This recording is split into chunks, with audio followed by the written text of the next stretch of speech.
Now, traditionally, when we would get to the autumn months in the garden and everything sort of starts to die back and turns this sort of dark color, people would cut back everything in their garden sort of to the ground level so that you can have a fresh start for the upcoming year and new growth can happily come through.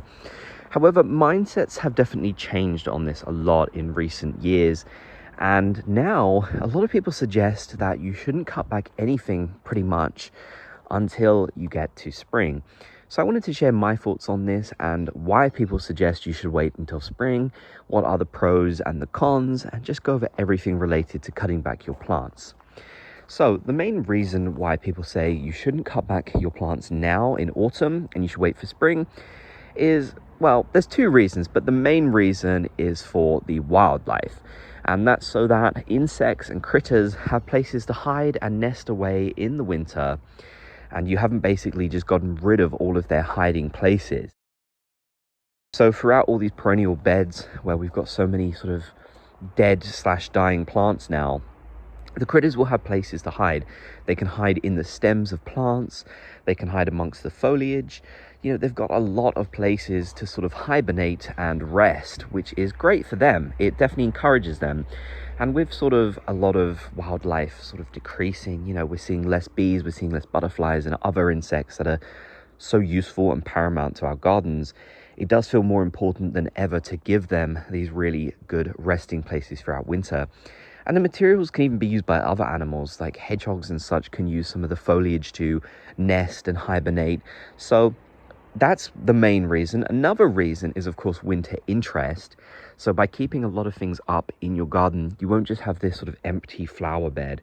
You have things still standing tall. And even if they've died off, their seed heads, for example, like these yarrow and the perennial grasses, can still look really nice and give your garden something that, you know, you might be missing in winter, which is very likely because aside from the trees and the shrubs and such, you're not going to have much else. So if you want to keep things a little bit interesting, then you can definitely avoid cutting everything back. So those are the two main reasons. Now, the reasons why people like to cut things back is, of course, autumn is seen as a time of resting your garden. So it's the right time of the year to really put everything to sleep. All the plants are starting to die off now. You can collect the seeds, of course, and you can just let everything go to rest. So that's often what people do in autumn, is they just cut it all back to the ground because it gets everything nice and fresh for spring. When you get to spring, you don't have to worry about cutting everything back. You can just let it go through. Another reason is, of course, with perennial plants, the New Year's growth for next year is already going to start coming through at the bottom of the plant. So if you don't want to disturb that and have your plants sort of growing a bit wonky, it can be a good idea to cut them back so that the new growth isn't disturbed by what's dead on top. Now, personally, I feel like the pros of leaving everything up in autumn vastly outweigh the pros of cutting everything back. Helping out nature in your garden is so essential. Our gardens would be nothing without the nature. So, you know, I think doing anything we can to help them is good. Of course, every garden is different. For example, mine has this absolutely massive hedgerow which runs all the way down the garden. So if I cut back all my perennials, nature would still have plenty of places to hibernate and such, which is good. But just even doing something a little bit extra is nice, in my opinion. Anything that you can, I think, is a big help to them. And, you know, if you've got a garden where you don't have something like that, like big hedges and trees and shrubby areas of your garden, then it's even more important, in my opinion, to really make sure that you don't cut everything back if you want nature to have good places to hibernate and rest. And, you know, it is nice to have everything cleared back in the autumn. It does feel very fresh, I will admit that. But like I've said, the downside is then you don't have any interest throughout winter. Your garden just looks completely empty.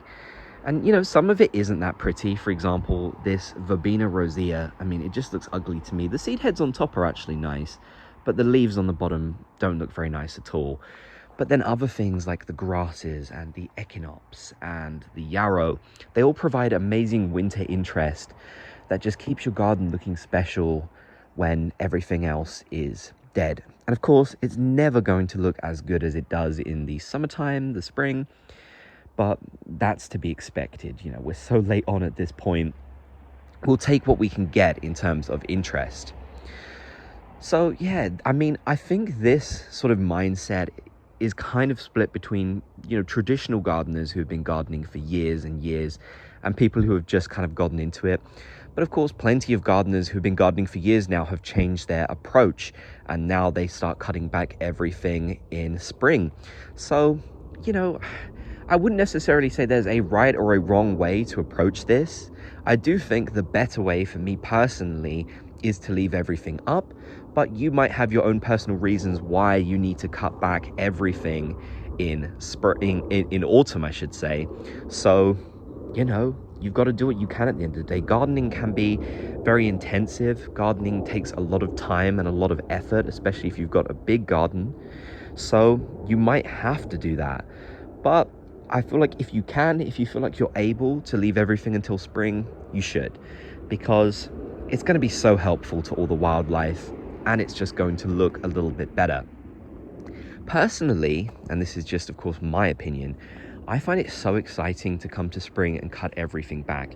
It feels so fresh when you do that, and I absolutely love that. It's just such a great feeling to see everything fresh in spring, whereas I don't really see autumn as the time for freshness, if that makes sense. You know, I could see why people would like to clear everything back, but to me, spring is that time where everything should feel sort of quite empty, and then it starts coming through with the new growth. And another point I do want to address is, obviously I did mention some people like doing it because, you know, they don't want to disturb next year's growth. Usually this isn't too much of a problem, as long as you don't leave it too late in spring and you do it fairly early, like I'm talking March, sort of April time, the new growth won't be disturbed at all. So I don't really think that is a huge concern personally, at least from what I've experienced in my garden. So you don't have to worry too much about the new growth for next year being disturbed, which is definitely very good. Another thing you can do, if you have to cut back everything in autumn, or that's just how you want to do it, you can leave big piles of what you've cut just around the garden in hidden places, so that there are still places for nature to hibernate and gather. And I think that's a great idea. That's a great alternative if you do have to cut back everything in autumn. Just take all those cuttings and make a big pile of them in a random part of your garden, you know, preferably somewhere sheltered where, you know, they won't be completely picked off by birds and stuff. So yeah, there are different things you can do. It's not, you know, it's not black or white. There's lots and lots of different ways of doing this, and I think that's great. And I love that people are thinking so much about nature in their gardens and such, because truly, without it, our gardens are nothing. If we didn't have the bees to pollinate our plants, they wouldn't be anything special. So yeah, I love that people are thinking about that. And like I said, there are so many different ways to tackle this. Let me know in the comment section down below, how do you do it? Do you cut back everything in autumn, this sort of traditional way, or are you cutting back things in spring? And what's currently going on in your autumn garden? I'd love to hear. So if you've made it to the end of the video, consider subscribing. I'd love to have you here, and I'll see you next time for more videos.